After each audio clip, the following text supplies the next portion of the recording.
Hey everyone, let's talk about something super important in the tech world, social engineering. And no, I don't mean tricking your friend into building your next PC. I'm talking about the sneaky ways hackers manipulate people, especially our awesome IT folks, to break into systems and steal valuable data. Social engineering for IT personnel refers to the manipulation of IT staff through psychological tactics to gain unauthorized access to systems, data, or facilities. It's all about using trickery and deception instead of brute force hacking. Since IT personnel often have elevated privileges, they are prime targets for social engineering attacks. They hold the keys to the kingdom, so to speak, and attackers know that. So stick around as we dive into the sneaky tactics these digital ninjas use, and more importantly, how you can protect yourself and your organization from falling victim. You won't want to miss this. You might be thinking, why IT staff? Aren't they the tech-savvy ones? Well, that's exactly why they're targeted. Think about it. They have the keys to the castle. They have administrative access to critical systems and networks. They can reset passwords like it's nothing, configure security settings, or even access confidential data. IT personnel are often under a lot of pressure to keep things running smoothly. When something breaks, everyone's breathing down their necks to fix it as soon as possible. Attackers know this and exploit it ruthlessly. They'll create situations that play on that sense of urgency, hoping to catch IT staff off guard. And you know what? IT folks are generally trusting. They want to help, to be the heroes of the tech world.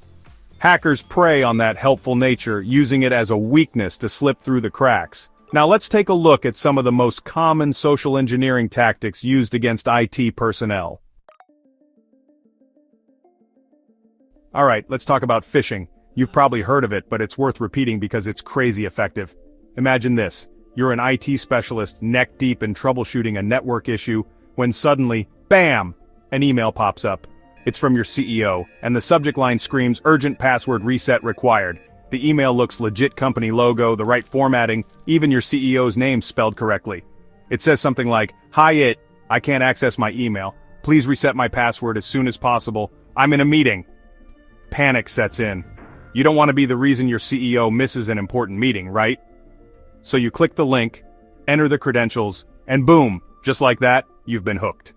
Attackers send these fake emails or messages pretending to be someone important needing urgent IT help. They play on your sense of urgency and fear of consequences. Always, and I mean always, double-check the sender's email address, hover over links before clicking, and if something feels off, trust your gut. Next up we have vishing, basically phishing but with a voice. It's Friday afternoon, you're just about to wrap things up for the week and your phone rings. The caller ID says it's your company's help desk, so you pick up.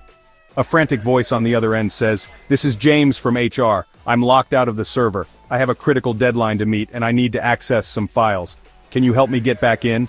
Sound familiar? Vishing attacks prey on the same sense of urgency and trust as phishing emails.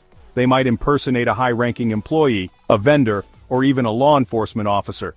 The key is to sound convincing and create a sense of panic. If you get a call from someone requesting sensitive information or access to your systems, take a deep breath. Don't give in to the pressure. Verify their identity through other channels, even if they get impatient or try to pressure you. Remember, it's better to be safe than sorry.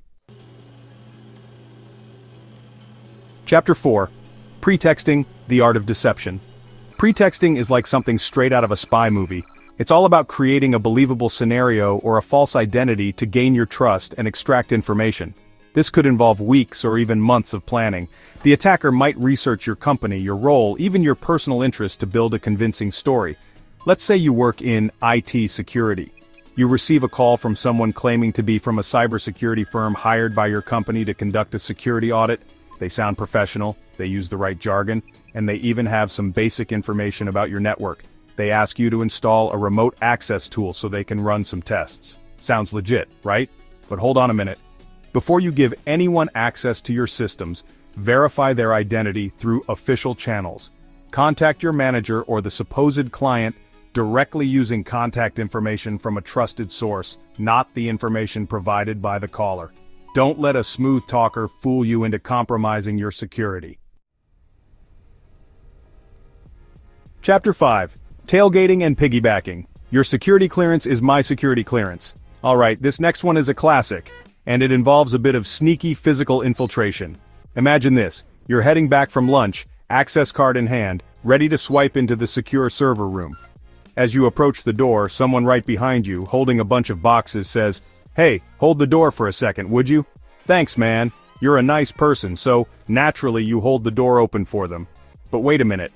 Did they have an access card? Were they even supposed to be in that area? This, my friends, is called tailgating or piggybacking. Attackers will try to exploit your politeness or use distractions to slip past security checkpoints. And it's not just about physical access.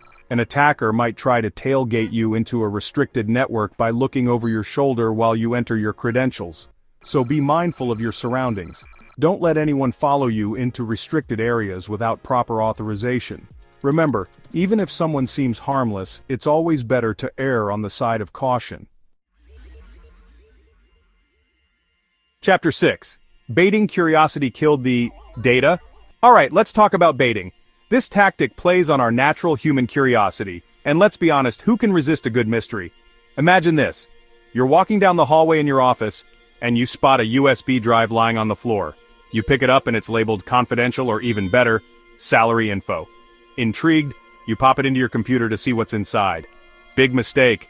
That USB drive could be loaded with malware just waiting to infect your system. Attackers leave these infected devices lying around, hoping that someone's curiosity will get the better of them. And let's be real, it's not just USB drives anymore. It could be a tempting download link in a phishing email or even a QR code that promises something too good to be true.